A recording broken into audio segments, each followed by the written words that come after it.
durante el conflicto, lo que hacía yo era enviar mis rollos hacia el exterior y nunca recibía pues las fotografías ya impresas. Sin embargo, estas fotografías dieron la vuelta al mundo, entonces son muy conocidas en todo el mundo, ¿no? Hay muchas fotografías como la de Monseñor Romero, como la de La Piedad, como las Fuerzas Especiales.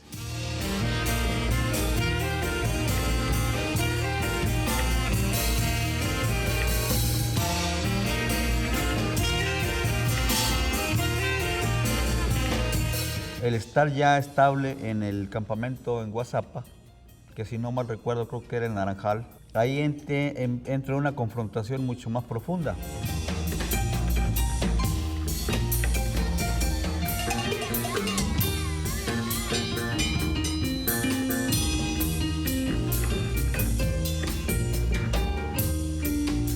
Es la confrontación de una persona de origen urbano con la relación rural, y no solo rural, sino aparte de rural, de carácter guerrillero, lo cual es totalmente distinto a lo que una persona que tiene su origen urbano, pues ha vivido y está condicionada.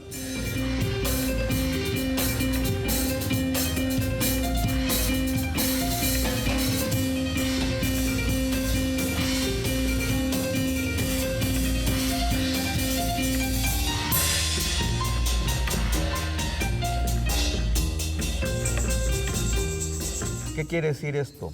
Cuando uno se incorpora, pues obviamente los guerrilleros ven a uno más y no están esperando de que si se va a adaptar o si no se va a adaptar, o de que si le gusta tal cosa o no le gusta tal cosa. Simplemente es uno más y se le asignan las tareas cotidianas al que se le asignan a todos. Se me asigna al equipo que tiene que darle mantenimiento y apoyo a la cocina, que en la cocina había que tener 2 barriles llenos de agua permanentemente.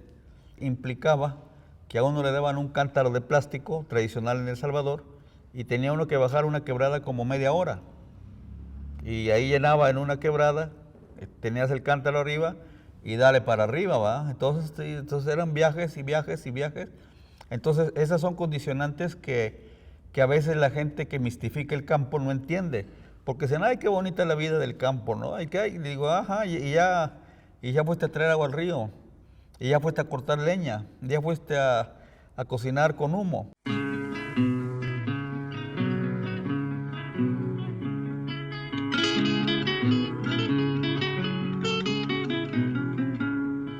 Por las calles viene un canto anunciando amanecida. Al asalto, compañeros, vamos muchachos, vamos para arriba. Al asalto, compañeros, vamos muchachos, vamos para arriba. Fortalecer la unidad garantiza la victoria de un pueblo que se levanta junto a la clase trabajadora. De un pueblo que se levanta junto a la clase trabajadora. Una vez que ya pasamos ahí en varios días en Guazapa, llegó un momento en que yo veo a la tropa con mucho movimiento y me dice, no, es que ya va a salir la tropa para San Vicente. Le digo, ¿y cómo que van para otro lugar? Y yo, no, pues, ¿tú a qué te vas a quedar? Le digo, no, hombre, si yo vine a tomar a fotografiar la guerra, y la guerra va donde va la tropa guerrillera, pues, o sea, eso para mí es lógico. Afortunadamente no hubo buena comunicación en los ámbitos directrices, y entonces yo dije, bueno, pues denme permiso de irme con la tropa, y me pego a la tropa de Guazapa, Cerro de San Pedro. A la carga, compañeros, que aquí la guitarra grita, El Salvador está venciendo, vamos muchachos, vamos para arriba. Pero ya estando ahí en el Cerro de San Pedro, me había hecho muy amigo de un compañero norteamericano, Carlos Ichi, que es un compañero muy, muy interesante. Él había sido estudiante de arquitectura. Hicimos ya una muy, muy buena amistad. Y Morazán, ya en ese momento, era algo así como la Meca para los musulmanes, ¿no? O sea, el centro de atracción o ideológico de un centro que había que conocer como el centro de la guerrilla. Y le dijimos a nuestro responsable, mira, fíjate que va gente para Morazán y queremos que, si nos dan permiso de ir a conocer. Éramos como 7, 8 personas las que íbamos a hacer un equipo pequeño de guerrilleros. La bandera de los pobres flamea en las barricadas. Afina la puntería, la bestia gris ya ven desbandada. Afina la puntería, la bestia gris ya ven desbandada. El pueblo ya dijo basta, la lucha es nuestra alegría. El futuro será nuestro, vamos muchachos, vamos para arriba. Salimos camino al Cerro Cacahuatique, que está en el norte de Morazán. Esa zona era una zona que no estaba controlada por la guerrilla y más bien estaba controlada por los guardias civiles. Eran por lo general hombres de los pueblos que eran matarifes, pero que además conocían muy bien el territorio y entonces pues parábamos en determinados momentos, hacíamos observación y decían, no, aquí no podemos pasar, hay que dar la vuelta, o sea que dimos 1000 vueltas y caminamos una locura, ¿no? Y nos dice el compañero que iba armando, nos dice, miren, tenemos que apurarnos porque tenemos que pasar la antena antes de que amanezca. ¿Y qué era la antena? La antena era una posición militar que estaba en la parte alta del Cerro Cacahuatique, donde el ejército tenía una posición de comunicaciones, pero era obligado pasar junto a la antena y maniobrando de manera lo más silenciosamente posible. En la subida resulta que Charlie se funde. ¿Qué quiere decir fundirse? Quiere decir que una persona no solamente se cansa, sino que pierde el sentido psicológico de control personal. Y agarramos a Charlie, caminaba 3 pasos, se caía, lo levantamos, lo caminaba otros 3, 4 pasos, se volvía a caer y decía, déjenme aquí, no hombre, ¿cómo te vamos a dejar? Los guerrilleros no abandonan a un compañero y menos un gringo. Imagínate si los cuilos agarran a un gringo, la bronca en que nos vamos a meter. Y cuando llegamos a la famosa antena, pues ya era bastante de día. Yo no sé cómo hicimos para pasar porque oíamos las voces de los soldados, ¿verdad? Oíamos las voces y entonces pasamos nosotros raspaditos, ¿verdad? Y ya en una posición ahí ya más adelantada, ya el compañero que iba al cargo del equipo, ya prende el radio, ya se comunica con el campamento, ya en el campamento ya habían enviado patrullas a buscarnos porque pensaron que sí teníamos problemas porque nos habíamos tardado, o sea, era demasiado el tiempo que estábamos ocupando. Ya después afortunadamente nos encuentran, nos ayudan con la carga, ayudan a Charlie a llegar al campamento y Charlie queda hospitalizado como 6 meses. Por la situación tan crítica de salud que llegó a tener.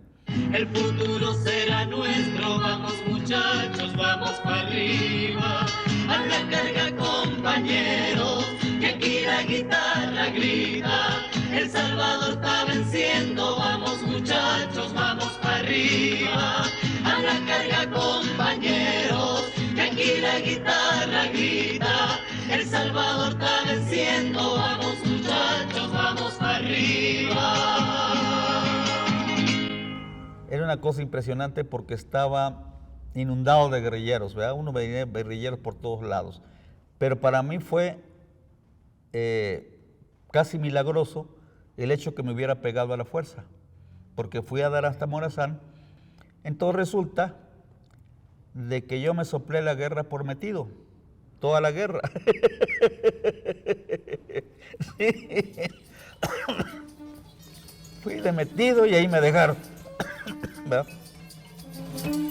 1, 2, 3. Radio Venceremos, voz oficial del Frente Farabundo Martí para la Liberación Nacional, inicia la emisión de esta hora saludando a la clase trabajadora salvadoreña que fortalece su organización sindical, que multiplica los comités de trabajadores en cada fábrica o centro laboral. Atención, mucha atención.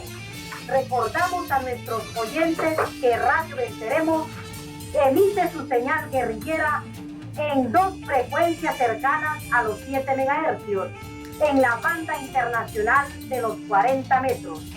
Cuando escuches la interferencia imperialista sobre una de nuestras señales, búscanos rápidamente en la otra.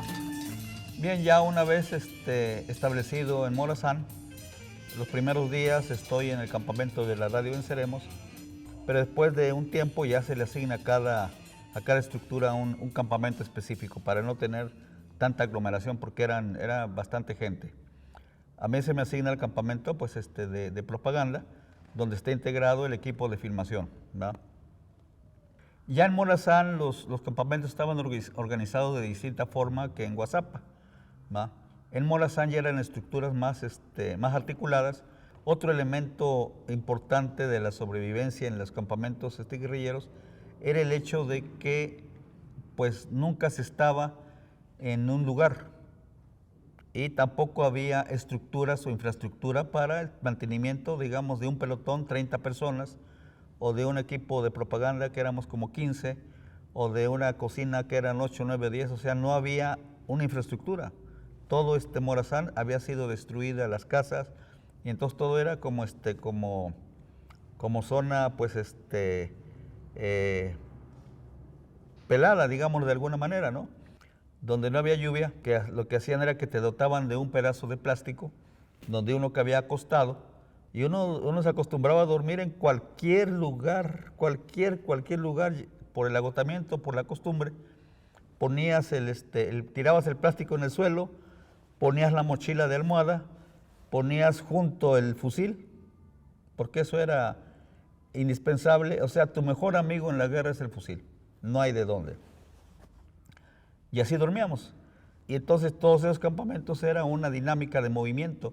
¿Por qué? Porque siempre permanentemente el ejército mantenía observación aérea. Entonces los campamentos tenían que estarse movilizando continuamente, ¿sí?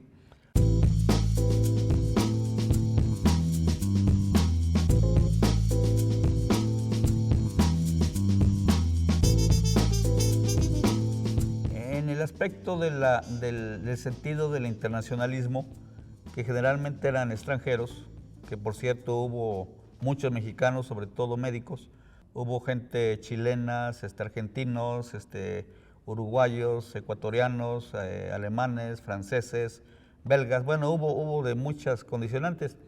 La gente no entendía qué andaba haciendo yo, decían, pues con una cámara fotográfica, pues está loco, ¿no? O sea, e incluso hasta se me marginaba, ¿sí? Pero con el tiempo ya los compas se fueron dando cuenta de cuál era mi tarea y qué era lo que hacía, e incluso cambió totalmente la relación, y entonces ya me ayudaban, me protegían, me cuidaban, ¿no? Porque entendieron de que mi labor era importante. Los internacionalistas siempre pues, lograron tener una buena relación con la base social, ¿no?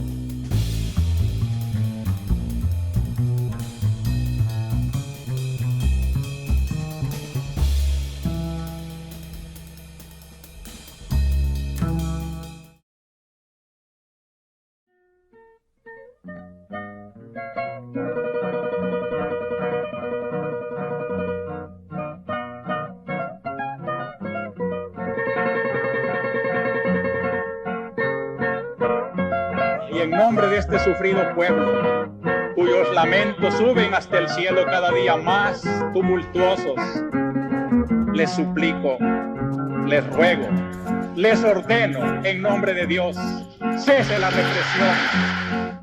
El 24 de marzo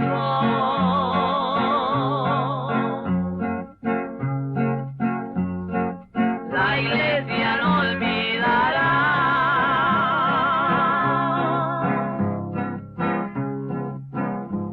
otra vez bañan con sangre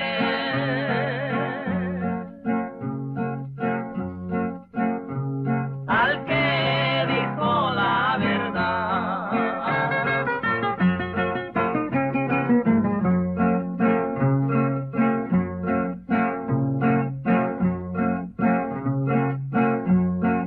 Oscar Arnulfo Romero,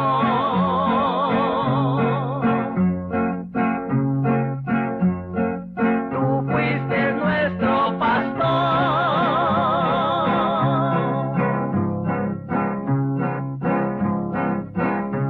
y en los sencillos y humildes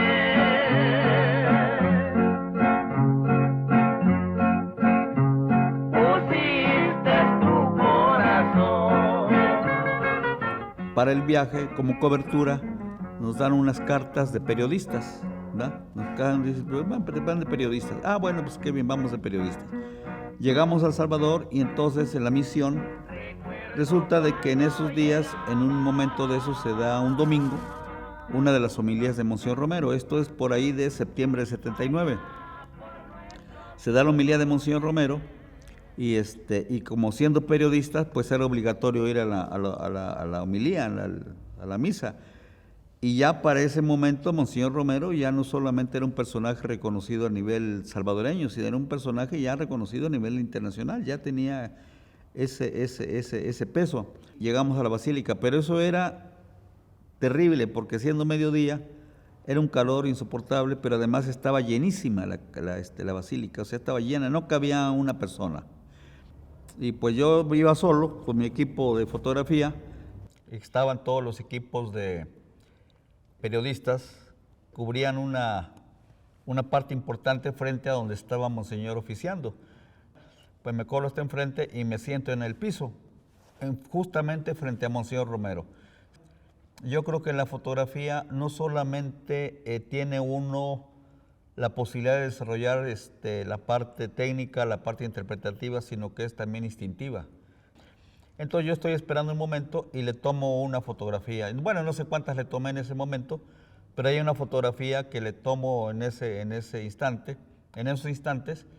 que se ha convertido en una de las fotografías pues más representativas de ese proceso, incluso no solo religioso, sino salvadoreño, ¿sí? Y es interesante porque desde mi punto de vista es una fotografía que el sector religioso no la retoma mucho, porque a Monseñor Romero le quieren dar una imagen de un pastor no beligerante, ¿sí? Y esa fotografía es muy beligerante, ¿no? Él, de alguna manera, al levantar la mano, como que está llamando y decir, síganme los que estamos en esta lucha, ¿sí? O sea, yo en aquel momento todavía no entendía muchas cosas, para mí era más bien una aventura, ¿sí? Y si bien tenía una visión progresista y todo, una cosa es eso y otra cosa es ya tener una formación política, ¿sí? Ya una formación política formada, donde pueda uno interpretar. Con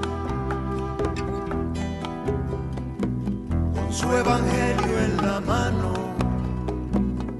Monseñor Romero quiso hacer justicia y la hizo, pero no gustó al villano, porque su voz fue el aliento que defendió al campesino, iluminando el camino, la libertad de este pueblo.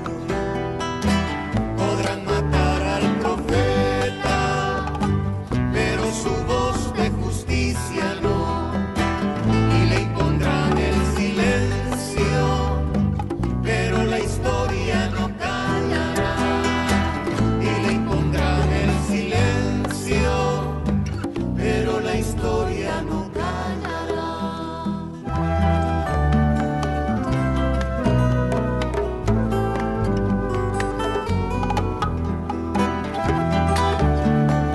La actividad fotográfica que yo desarrollé había quedado de alguna manera anclada con la estructura del comín, ¿sí? Entonces había generado un sistema donde yo trabajaba o operaba en los frentes, y esto me permitía pues hacer todo este registro fotográfico. Una vez que se terminaba el rollo, o los rollos que tenía, estos se metían en los botecitos de plástico que son característicos. Estos paquetes o estos rollos se entregaban a los responsables, a los jefes de nuestro campamento, o a mi responsable, o lo que fuera mi jefe, y lo hacía llegar a las estructuras de los correos. Y estos correos, de una u otra forma, con toda la estructura de comunicaciones que tenía el RP, los hacían llegar hasta Nicaragua, al Comín. Pues ahí se procesaban, se revelaban, se escogían las fotografías que se iban a utilizar para propaganda. Ya una vez revelados los rollos, los encargados determinaban qué fotografías iban a ser utilizadas para publicaciones, qué fotografías iban a ser utilizadas para otros medios, o qué fotografías simple y sencillamente se iban a utilizar impresas como tales, ¿verdad? Muchas de estas fotografías recorrieron el mundo. En estos momentos tenemos comunicación, contacto con nuestro corresponsal en en el frente para Central con el compañero Ricardo Recino. Compañero, los micrófonos de Radio Farabundo Martí para esta importante entrevista que tiene para nuestro pueblo. Adelante, compañero. Estamos informando la entrega de los 42 prisioneros de guerra que fueron capturados en el cantón El Salto, departamento de Zacatecoluca. La cuestión de la cámara es porque todos sabemos que aparte de una lucha militar, en esta revolución se está librando una lucha en información.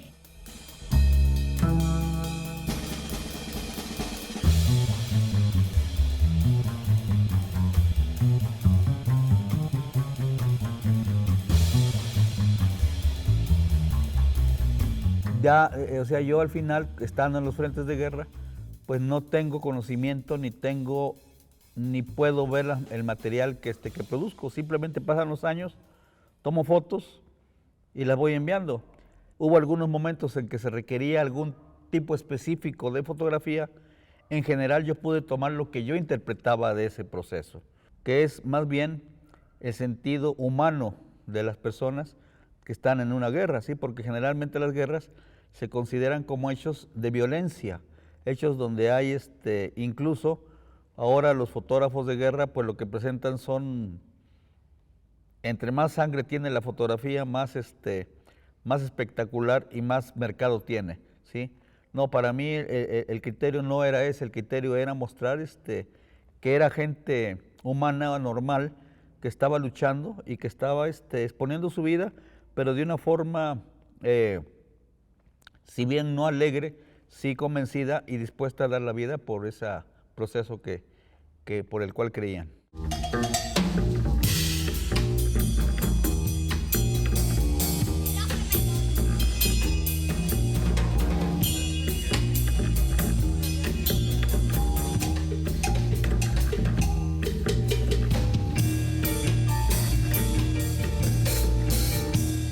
Yo estoy en El Salvador durante un periodo, casi 40 años, ¿verdad? 39 años viviendo, cuando de repente se viene en 2020, que se viene la epidemia de COVID. Yo logro venirme en el último vuelo humanitario de la Embajada de México. 2 o 3 días antes decidí que me venía y entonces no tenía una planificación, simplemente llené una maleta, así pum, lo que pude traerme y me vine.